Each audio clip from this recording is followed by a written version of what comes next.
नमस्कार मैत्रिणींनो, स्वागत करते माझ्या यूट्यूब चॅनलवरती. तर आजपासून आपण ड्रेसचे कटिंग व स्टिचिंग पाहूया. आज मी तुम्हाला साधा ड्रेस कशा पद्धतीने कटिंग करायचा असतो ते पाहूया.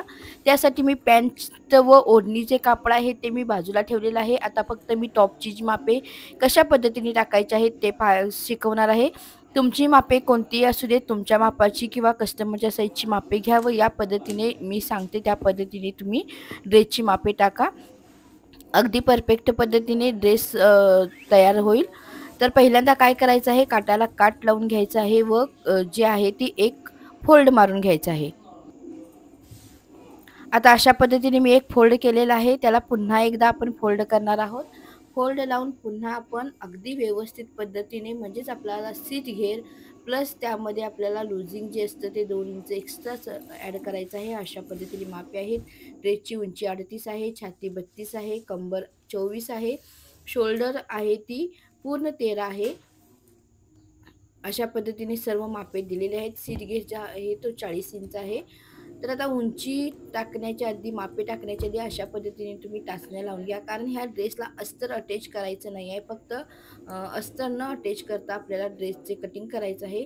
त्यासाठी मी आधी ते कटिंग चुकायला नको किंवा इकडे-तिकडे कापड व्हायला नको, त्यासाठी मी टाचण्या लावून घेत आहे. ज्यामुळे की कापड हलणार नाही व आपलं कटिंग जे आहे ते इकडे-तिकडे होणार नाही. त्यासाठी टाचण्या लावून घ्या. आता मापे टाकायचे आहेत. मापे टाकताना पहिल्यांदा आपण शोल्डरचं माप टाकत असतो. तर शोल्डर जी आहे ती पूर्ण शोल्डर आपली जी आलेली आहे ती 13.5 इंच आहे.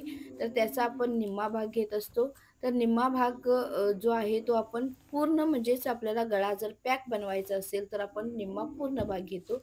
पण आपल्याला इथे शोल्डर जी टाकायची आहे तो समोरचा गळा आपला 6.5 इंच असणार आहे. पाठीमागचा गळा आपल्याला खोल करायचा आहे. म्हणजेच काय 8-8.5 इंचापर्यंत गळा घ्यायचा आहे. तर मी इथे जी माप टाकत आहे शोल्डरमधून 1.5 इंच म्हणजेच पूर्ण शोल्डरमधून 1.5 इंच वजा करत आहे. म्हणजेच आपली 12 शोल्डर मिळेल. तर 12चा निम्मा म्हणजेच 12 इंच पूर्ण शोल्डर मधून 1.5 इंच वजा केल्यानंतर आपल्याला जे माप येईल त्याचा निम्मा भाग करून घ्यायचा आहे. तर इथे आता 6 इंच मी घेत आहे. तर आता मुंडा जो टाकायचा आहे तो छातीचा 6वा भाग प्लस त्यामध्ये 1 इंच घ्यायचा आहे. म्हणजेच इथे जी छाती तुमची असेल त्याचा 6वा भाग प्लस 1 इंच इथे घ्यायचा आहे. तर आता इथून मी अशा पद्धतीने एक जी आहे ती छातीची रेष आलेली आहे. आता छातीचा 4था भाग plus 1 inch losing plus 1 inch margin अशा पद्धतीने मी इथे माप टाकलेलं आहे. आता इथून बस्ट पॉईंट म्हणजे शोल्डर ते अपेक्स जे आहे ते 10 इंच आहे. कमर उंची जी आहे ती 14 इंच आहे. आता हिप जिथं येते ती 22 इंच आहे. अशा पद्धतीने सर्व मापे जी आहेत ती रेषा आखून घ्यायची आहेत. आता शेवटची जी लाईन आहे आपली ती जी आहे ती आपली उंचीची लाईन असते. उंची जी आहे ती पूर्ण उंची ही 36 इंच आहे. तर 36 प्लस 2 इंच घेतलेला आहे. आता ह्या ज्या रेषा आहेत त्या सर्व आखून घ्यायच्या आहेत. अशा पद्धतीने आपल्या रेषा तयार होतील. आता बस्ट म्हणजेच अपेक्स फुल चेस्ट व चेस्टमध्ये फार काही बदल नाही. म्हणजे जे माप आहे ते अगदी व्यवस्थित आहे. त्यामुळे काही फरक नाही आहे.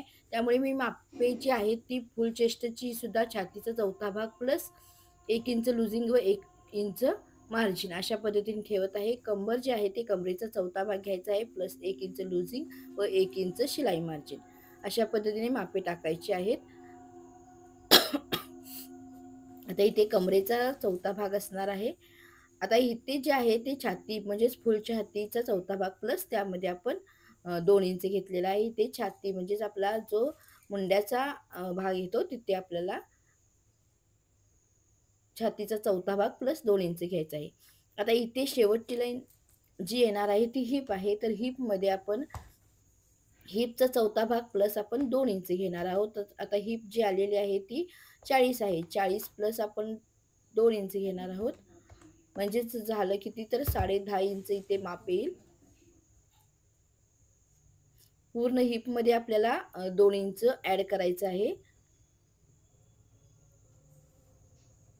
42चा 4था भाग 10.5 इंच आला. पुढे आपल्याला 1 इंच शिलाई मार्जिन द्यायची आहे. आता ही मापे जी आहेत ती सर्व मापे जोडून घ्यायची आहेत. आता जिथे हिपची जेवढं माप आलेलं आहे तेवढंच खाली आपण माप टाकलेलं आहे. उंची जिथे आहे तिथे आपण इथे अशा पद्धतीने माप टाकून हा भाग इथे अशा पद्धतीने जोडलेला आहे. कमरेचा भाग जो आहे तो अशा पद्धतीने जोडलेला आहे.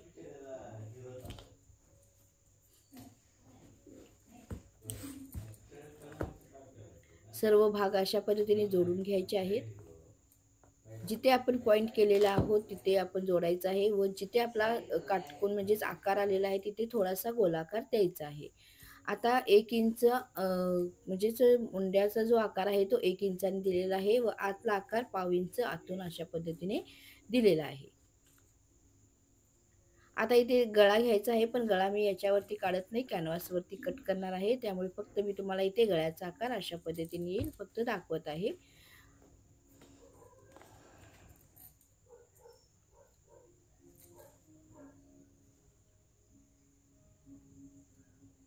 आता इथे छातीचं माप आहे, इथे फुल चेस्टचं माप आहे, इथे कमरेचं माप आहे व इथे खाली जे आहे ते हिपचं आहे व शेवट जी आहे ती आपली घेर असणार आहे. अशा पद्धतीने सर्व मापे टाकलेली आहेत व काही बदल करायचा आहे ते दाखवलेलं आहे. हा साधा ड्रेस आहे.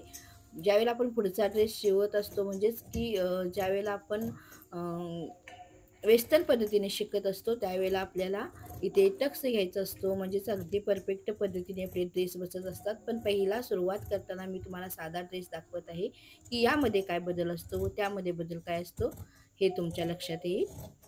तर जशा पद्धतीने मापे टाकलेली आहेत त्या पद्धतीने आता कटिंग करून घ्यायचं आहे.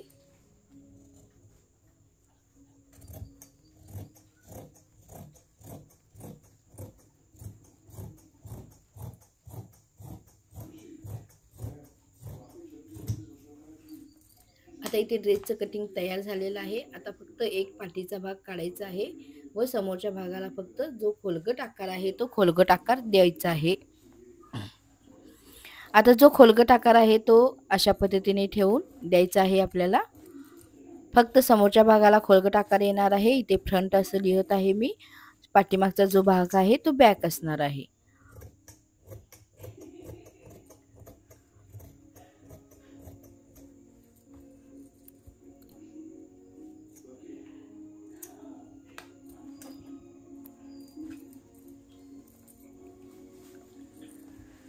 आता पाठीमागचा मुंडा जो आहे तो मोजून घ्यायचा आहे म्हणजेच आपल्याला बाहीचं माप काढायचं आहे. तर बाही जी आहे ती आपल्याला मेगा पद्धतीची बाही हवी आहे कस्टमरला. तर आता इथे अशा पद्धतीने जे माप येईल त्यातून आपल्याला 1 इंच वजा करायचं आहे. तुमच्या पाठीमागचा भागाचं माप जितकं येईल अशा पद्धतीने टेप फिरवायची आहे. त्यातून 1 इंच वजा करायचा आहे. 10 आला असेल तर 9 इंच घ्यायचा आहे. म्हणजेच काय तर बाहीचा जो घेर असतो तो 9 इंच घ्यायचा आहे. म्हणजे आपल्याला परफेक्ट बाही पुरते. तर आता मेगा बाही कट करायची आहे तर त्यासाठी काय करायचं आहे अशा पद्धतीने आपण तिरका पद्धतीने अशा पद्धतीने माप टाकायचं आहे. तर हे एक्स्ट्राचं कापड आहे थोडंसं मी कटिंग करून घेते इथे. मेगाबाही जी असते ती फक्त 3 ते 3.5 इंचापर्यंत इतकीच ठेवायची असते. त्याच्यापेक्षा जास्त ठेवला तर त्याचा लूक जो असतो तो अगदी व्यवस्थित येत नाही व चांगल्या पद्धतीने दिसत नाही. त्यासाठी जी मेगाबाही कधीही करणार असाल तर तुम्ही फक्त 3 ते 3.5 इंचापर्यंतच उंची ठेवायची आहे. त्याच्यापेक्षा कमी असेल तर चालेल पण जास्त उंची ठेवू नका. त्यामुळे बाहीचा जो लूक असतो तो लूक व्यवस्थित येत नाही व दिसत नाही. तर अशा पद्धतीने पहा तिरकी घडी घातलेली आहे. आता टाचणी लावून घेतलेला आहे कारण कापड इथे हलायला नको त्यासाठी. आता पुन्हा एकदा एक फोल्ड केलेला आहे. आता इथेही एक टाचणी लावून घ्यायची आहे म्हणजे आपल्याला जे कापड आहे ते अगदी व्यवस्थित राहील.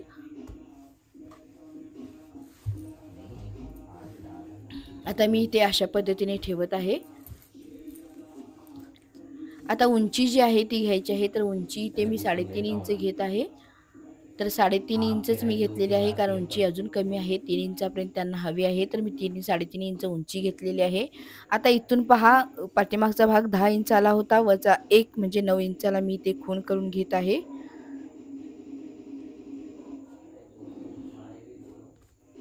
आता इथे माझा 9 इंच आकार आलेला आहे.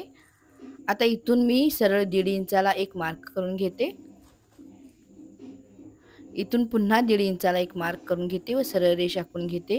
इथूनही 1.5 इंचाला एक मार्क करते व आता डायरेक्ट आकार देते.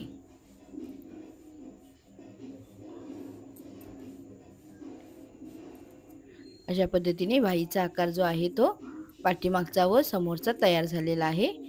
आता मी भाई कटिंग करून घेते.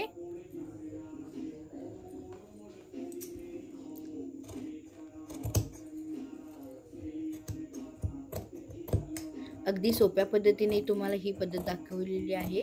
कुठेही लक्षात येणार नाही अशा पद्धतीने नाही, तर पूर्ण व्हिडिओ पाहिलात म्हणजे तुमच्या लक्षात येईल की नेमकं काय करायचं आहे, किती माप टाकायचं आहे ते. आता इथे टाचणी लावून घ्यायची आहे व समोरचा आकार कट करायचा आहे.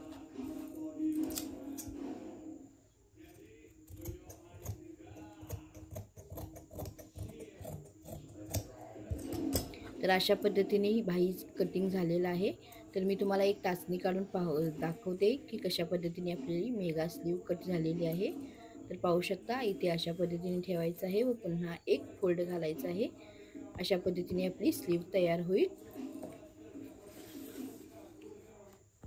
तर आज तुम्हाला मी टॉपचं कटिंग दाखवलेलं आहे. उद्याच्या भागात मी पॅन्टचं कटिंग दाखवेन. तर तुम्हाला व्हिडिओ आवडला असेल तर नक्कीच तुम्ही चॅनलला सबस्क्राईब करा व बेल आयकॉनला क्लिक करा, ज्यामुळे माझा व्हिडिओ पडल्या तुम्हाला समजेल की माझा व्हिडिओ पडलेला आहे. त्यामुळे तुम्ही व्हिडिओ पाहू शकता.